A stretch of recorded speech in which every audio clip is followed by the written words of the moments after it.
Ironically, her burial was on September the 11th, 2001. Oh. At the very hour the first plane hit the North Tower. Oh, wow. So that is my Memorial Day. Sure, yeah. And I said, do you believe in inspiration? And he said, yes. And I said, then I don't have to explain it to you. And was instrumental in getting a temple in Las Vegas. Yeah. That's the only exposure I've had to being any connection. Although I was a military group leader for 3 years at Grand Forks Air Force Base. And so I said, Darren, I'm not sure what a civilian chaplain does. Yeah. Would you let me inquire and find out more information before I say yes?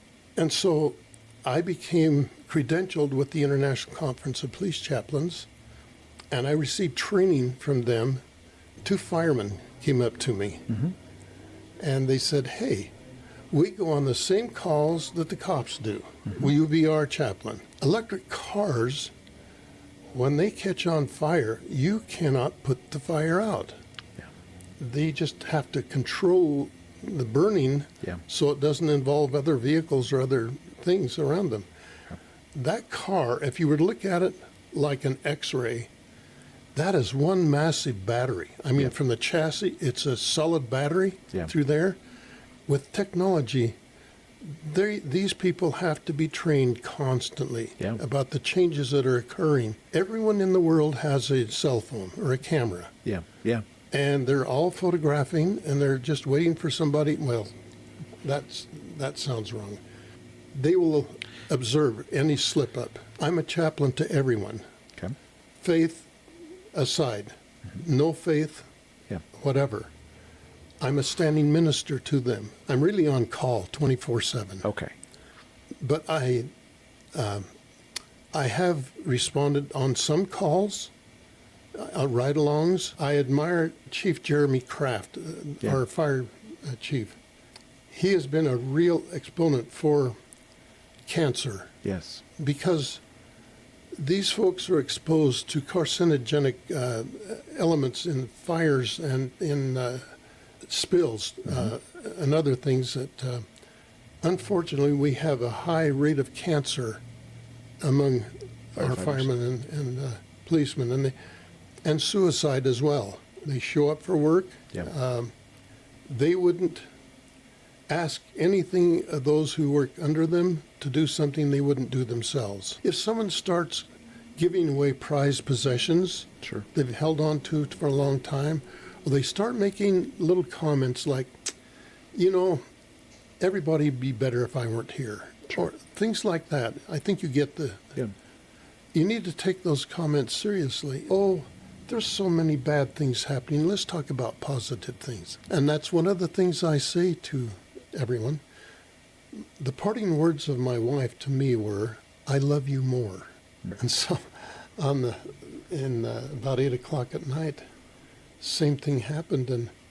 And my sister leaned into my wife's ear and she said, Joyce, you've done everything in this life you could possibly do. It's okay to go. Yeah. And Joyce's eyes flew open. She says, I'm not ready to go yet. I leaned over and I kissed my wife, Joyce, on the forehead, and I said, I love you.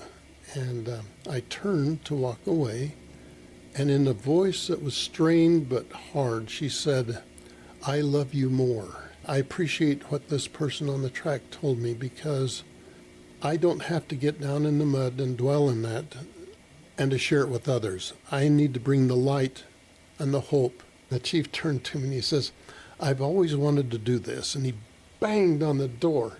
And they said, who is it? And he says, it's the cops, open up. And the father said, when we get to missing our son and when we get to feeling like we need to meditate, we just come in this room and sit in the easy boy.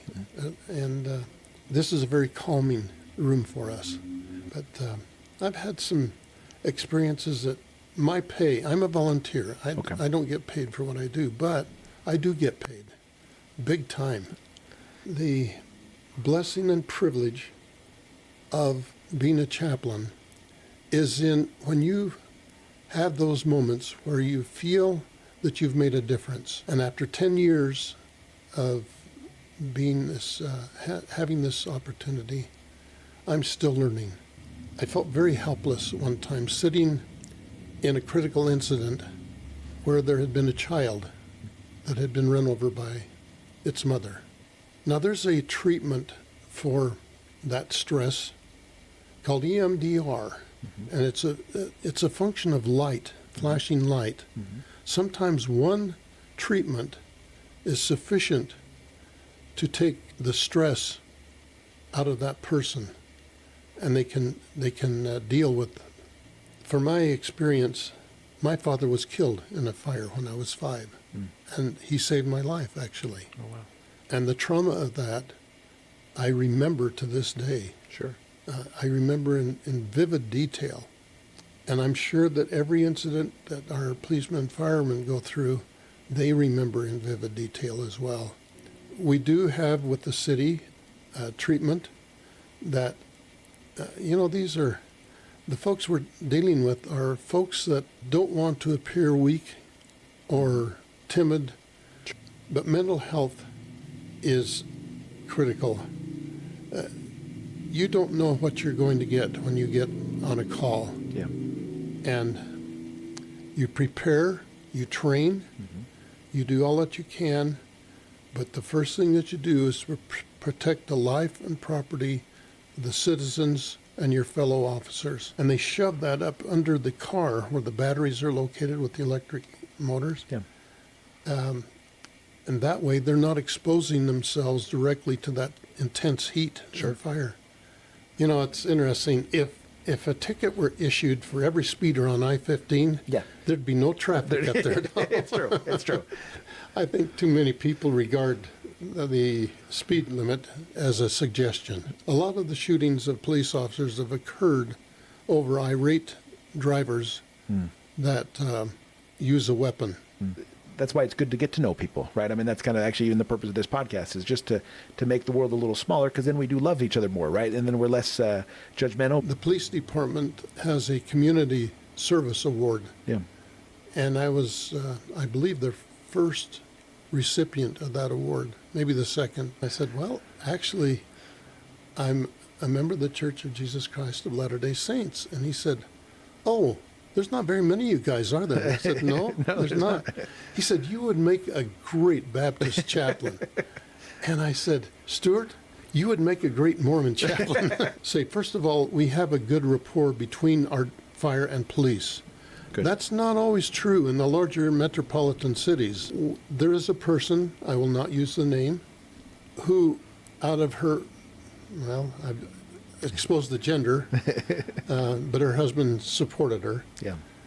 They provided bulletproof vests for our canines. Okay.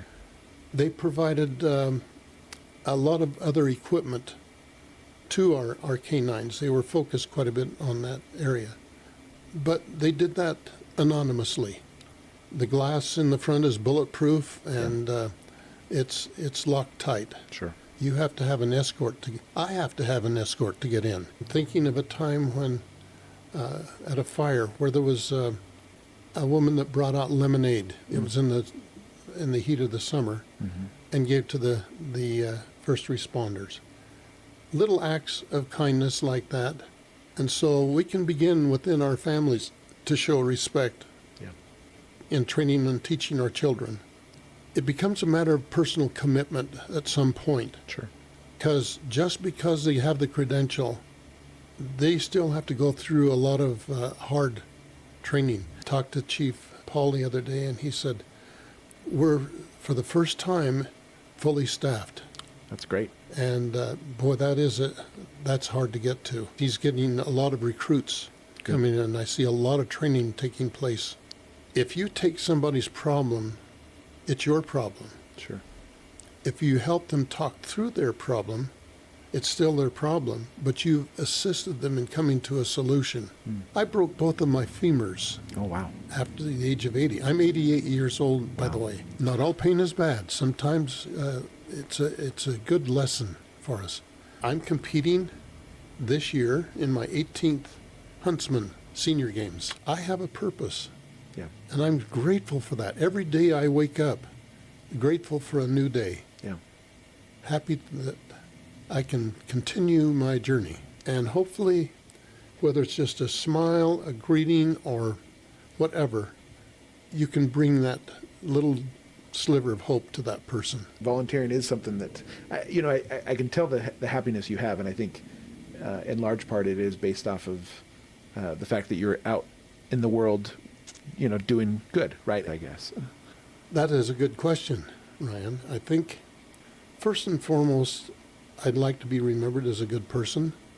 I think the goodness that I have received as a person, I would like to reflect to others. Love that. Love that. Remember, every person here has a unique story, and together, we're what makes Lehi feel like home.